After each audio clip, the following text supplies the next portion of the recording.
Well, of course, the beauty of the Olympic Games is that every 4 years it does come to a new city, and every city brings something new to the Games.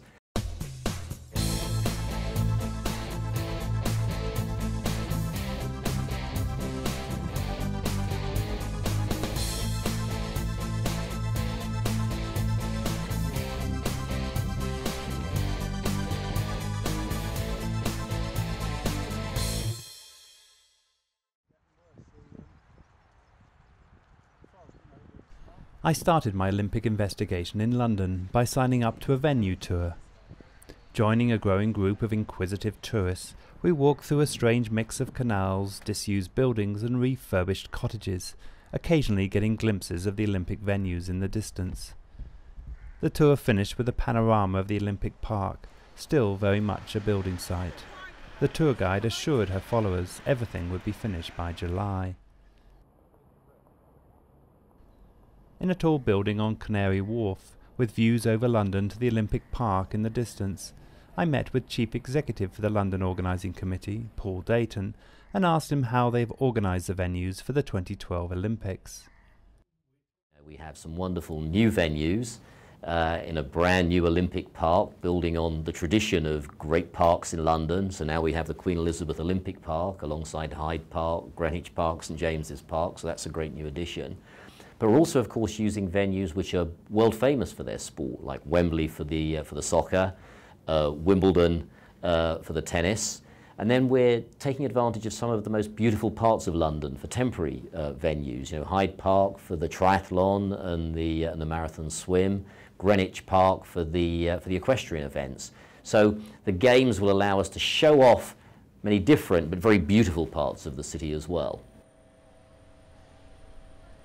The venues can be broadly divided into three: the Olympic Park, London, and outside London.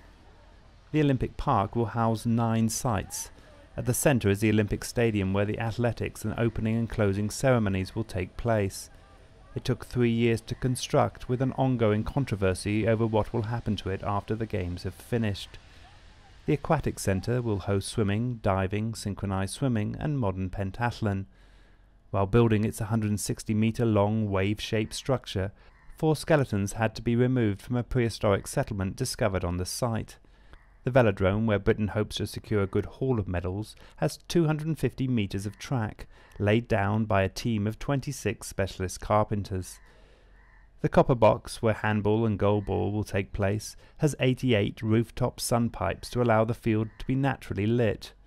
The 35-metre-tall basketball arena has some similarities with the Beijing water cube, but is only a temporary structure and will be removed after the Games. A brightly coloured hockey arena and a futuristic BMX track will also be inside the park. London is using a few of its most famous landmarks to provide a backdrop to some of the more public events.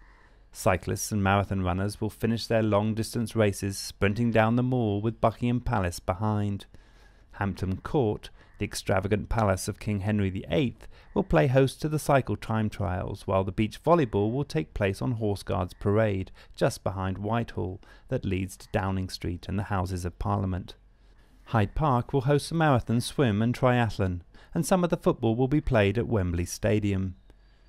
Outside London, sites are spread throughout England, Wales and Scotland, from the Lee Valley Whitewater Centre just 30 kilometres north of the Olympic Park to Hampden Park Football Stadium in Glasgow, Scotland.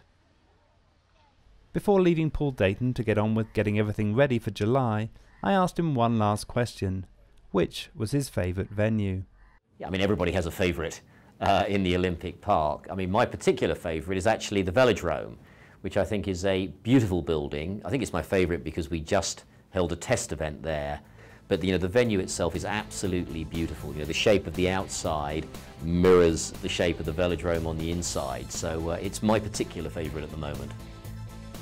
This is DJ Clark in London, UK, for China Daily.